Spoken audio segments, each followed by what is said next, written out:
Góðan daginn, welcome to the Project Pal. My name is Gunnhildur, I'm an Icelander in Iceland, and this is my podcast vlog Chatterbug, where I talk mainly about yarn, about knitting, crocheting, anything fiber related, because some of the things that people do is just out of this world.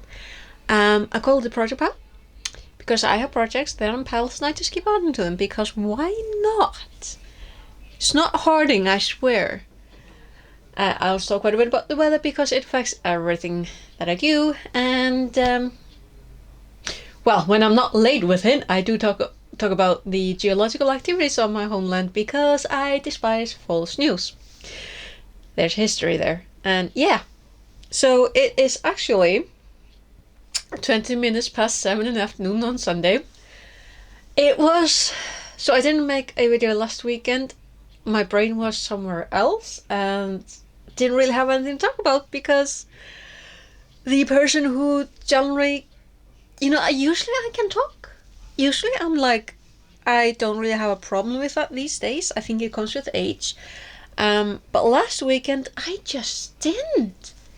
And I was like, well, that's weird, but I promise not to force myself to make videos if I don't feel like it, and I am sticking to the promise. But it was really weird. Yeah, so I'm just gonna crochet a little bit, because really it's 20 minutes past 7 and I am just ready to, excuse me? Yeah. I am ready to go take a shower and start getting prepared to just go to sleep.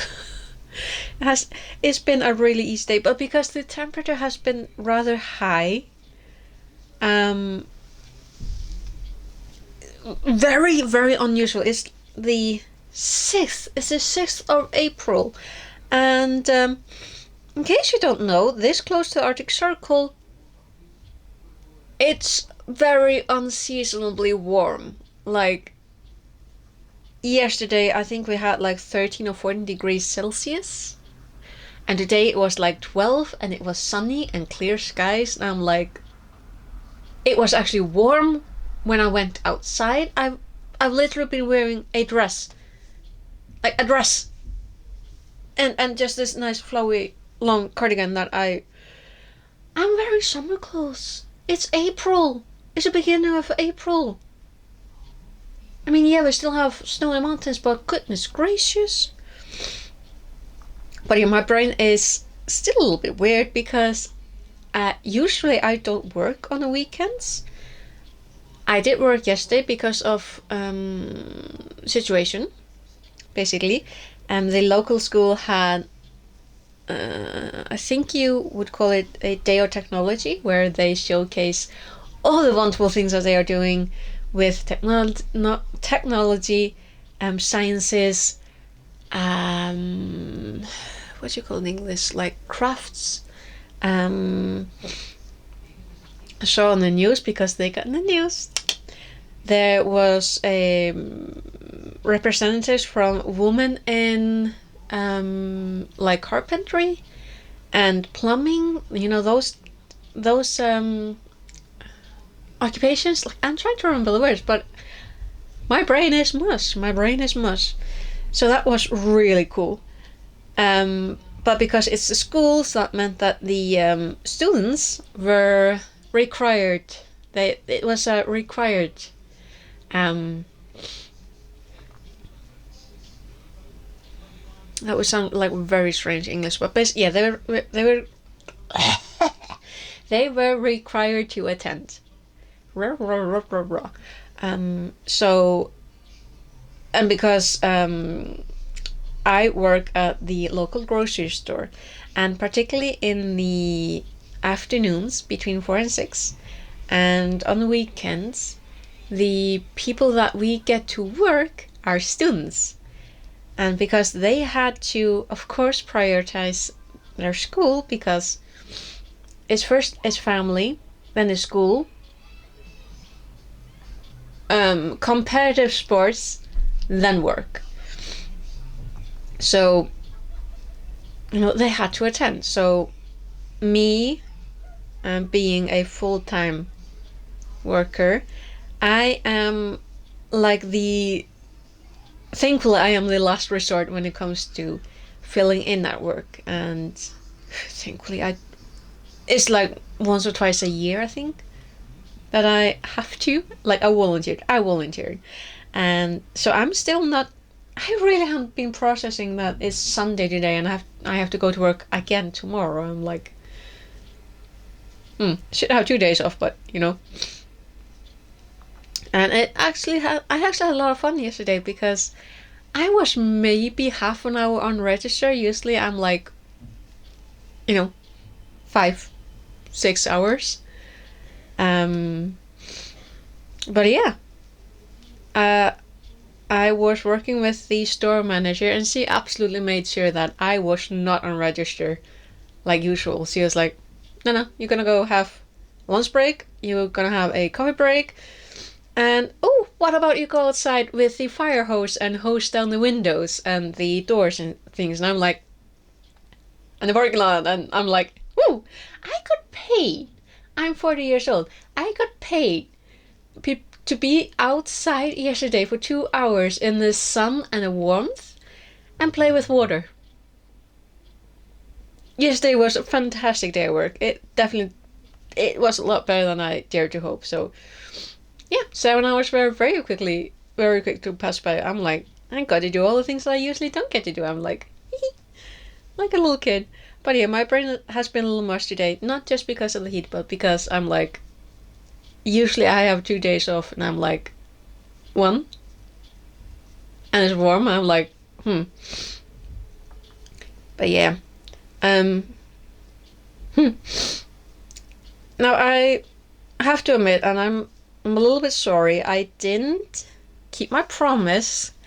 I promised, and usually I am going to keep this promise, but I had a bit of a dilemma this last week.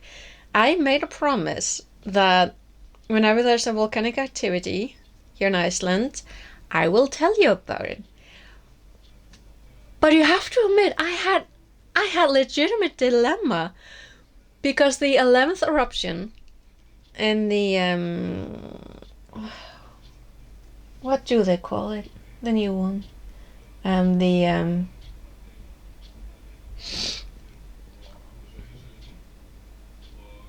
is it Sundhnúkagígurinn?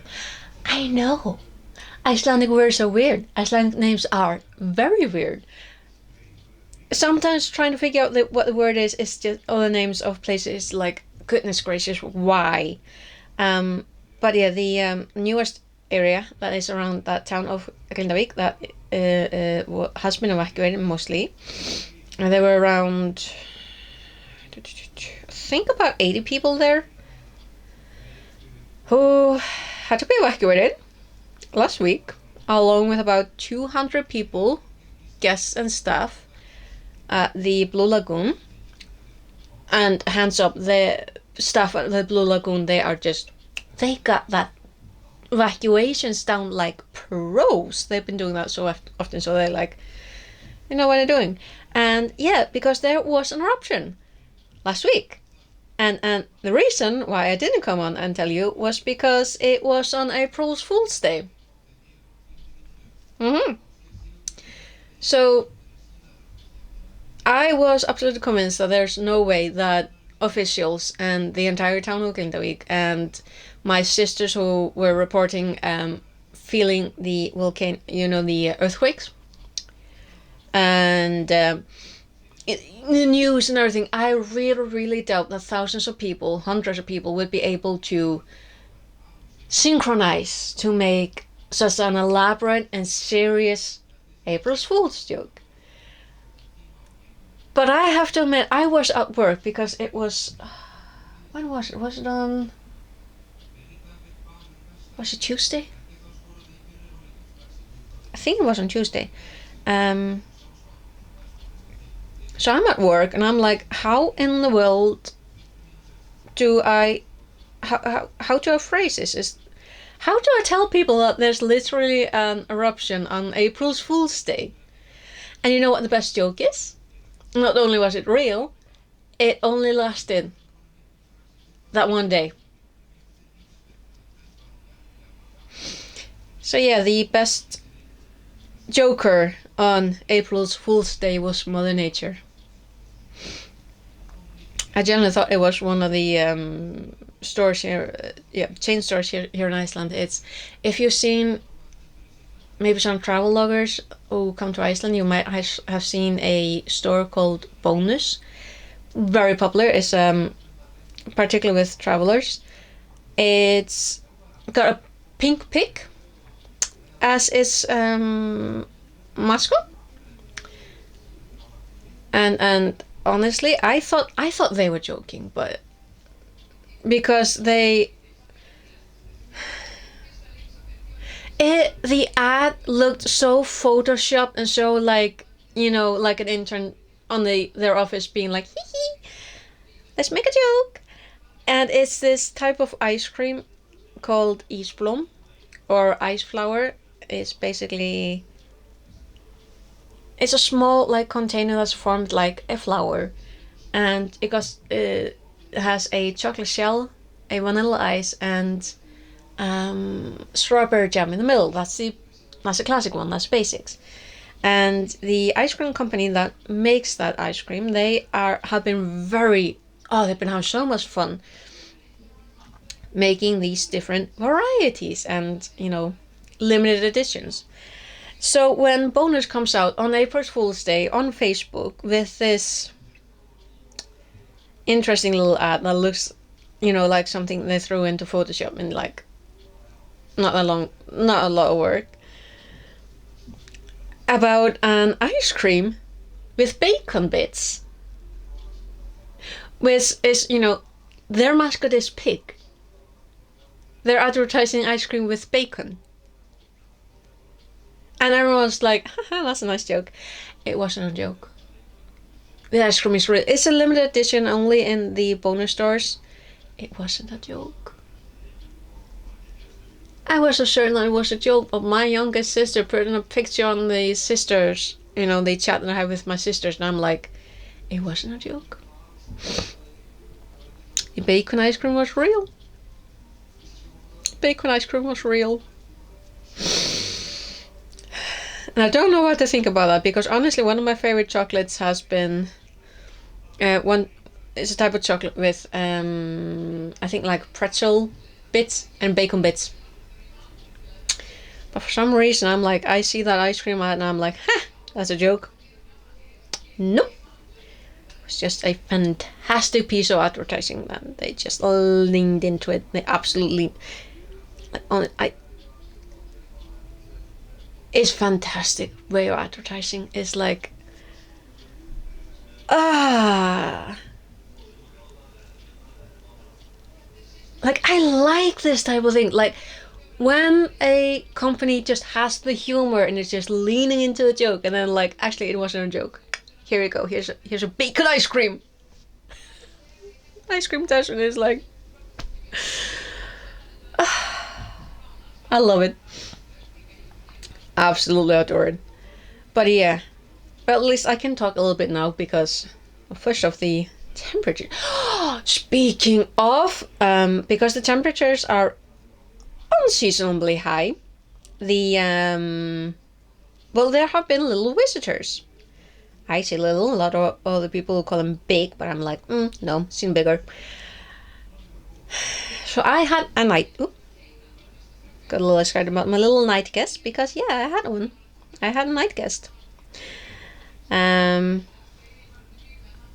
Royalty. Where am I with us? Yeah. So last night, just before I go to bed, I decided that because it's like 7 degrees on the balconies, I'm like, I can be outside in my nightgown and not be cold, not even chilly. So I decided, I'm gonna go outside and take a look at the night sky. Well,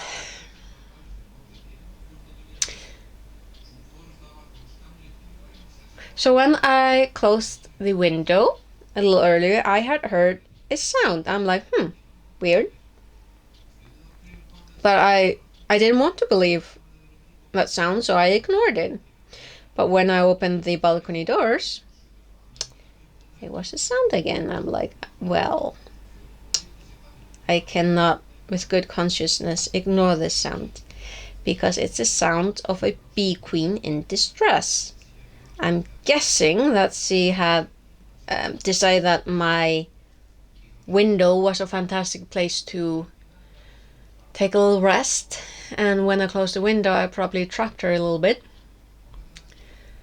So when I opened the door, she panicked a little bit because the window is directly above the door, and then I grabbed a long handled paintbrush and like tried to wedge the window open and try to get her out, neglecting the fact that it was nighttime, so it was dark outside, but there was light inside, and she was like, nah, I'm gonna stay inside because light. So thankfully she didn't get past the my inner curtains. I'm so glad that I have double layers, so Her Majesty didn't get inside the room. And after a little bit of fumbling, because I do not kill bees, they are important, although late at night I'm not their biggest fan.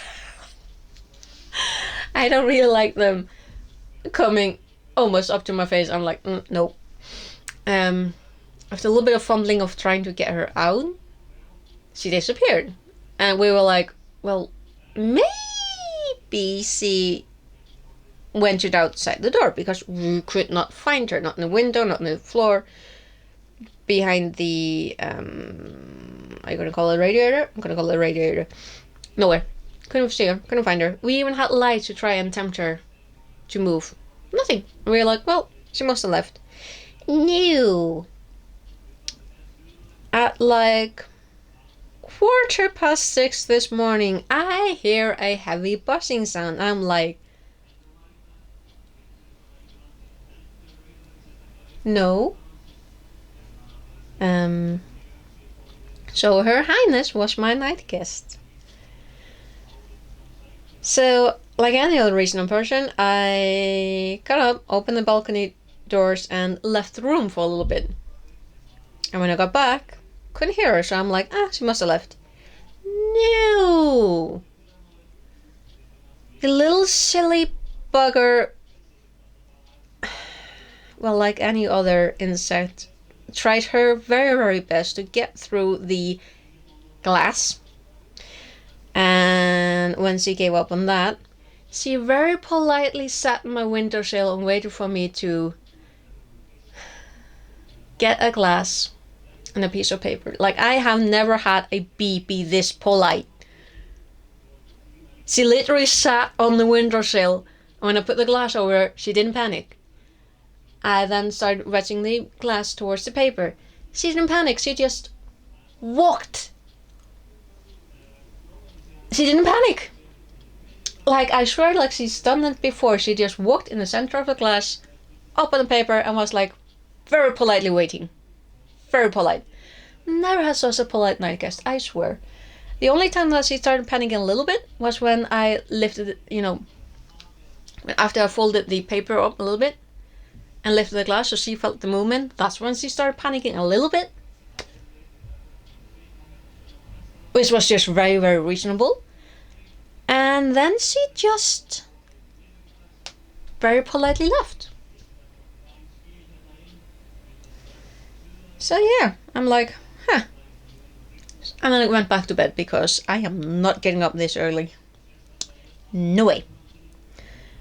So yeah, that was my night guest. And it is now 20 minutes to 8. I finished an entire round. So yeah, I'm still working on the third Christmas gift shawl. Look at it.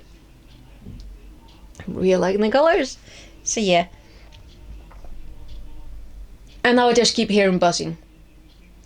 In my defense, for some reason, this apartment is like this area here.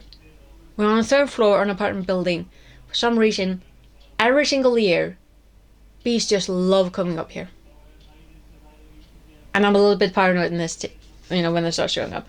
But anyway, I feel like there's a bee just right next to me. I am paranoid.